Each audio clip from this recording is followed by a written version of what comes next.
What's going on, Guardians? TBL here, and it's Armsday. First up, we've got the Gator SD, and of the 3 packages, really only number 2 is worth your while. It comes with a mixture of surrounded, final round, and reinforced barrel, which gives this thing about as much range as it can have. The mixture between the extra range from reinforced barrel and the bonus damage you're going to be getting from final round and surrounded makes this variant not too bad of a PvE hand cannon.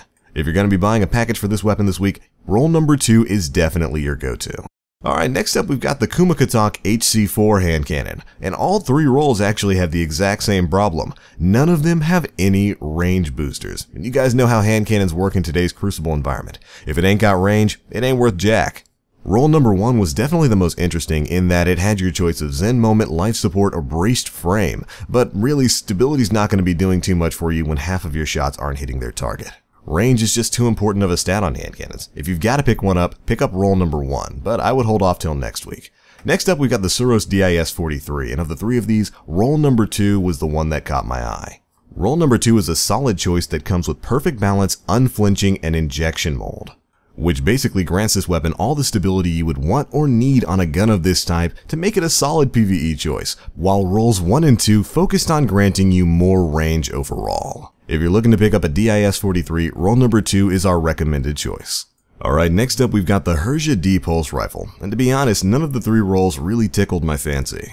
The Hermes D pulse rifle has a really interesting recoil pattern that in my opinion takes a lot of stability to keep under wraps. And while a few rolls did come with injection mold, roll 1 and roll 2 specifically, the surrounding perks just aren't really alluring enough to really waste a package. I would definitely hold off on picking up a Hermes D this week, but if you've got to spend your package on one of them, I would pick either roll 1 or roll 2. Roll 1 comes with unflinching and roll 2 comes with glass half full. Roll 3 is simply not worth your time. And finally on our list, we have got the bode shotgun, and there are actually a couple of interesting rolls of this shotgun this week. In particular, roll number 1 comes with a nice mixture of final round and rifled barrel, giving this gun a nice boost to its range stat and of course bonus damage on the last round in the magazine. Additionally, Feeding Frenzy is a pretty good perk for shotguns. Getting that bonus to reload speed after a kill is definitely clutch. Roll number 3 is similarly interesting in that it has crowd control and knee pads with hand loaded, which does give a smaller benefit to range than rifled barrel. Overall, I would definitely pick roll number 1 when it comes to the bode.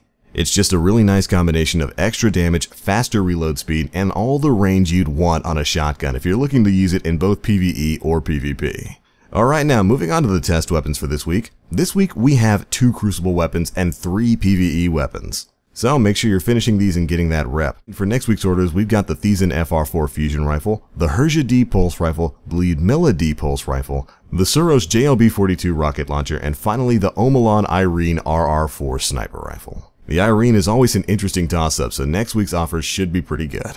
But alright Guardians, that's it for this week's Armsday video. Be sure to let us know what you picked up from the gunsmith down in the comment section below. And thanks so much for watching Planet Destiny, your guide to the Destiny universe. As always, I am the Black Link. You Guardians stay frosty.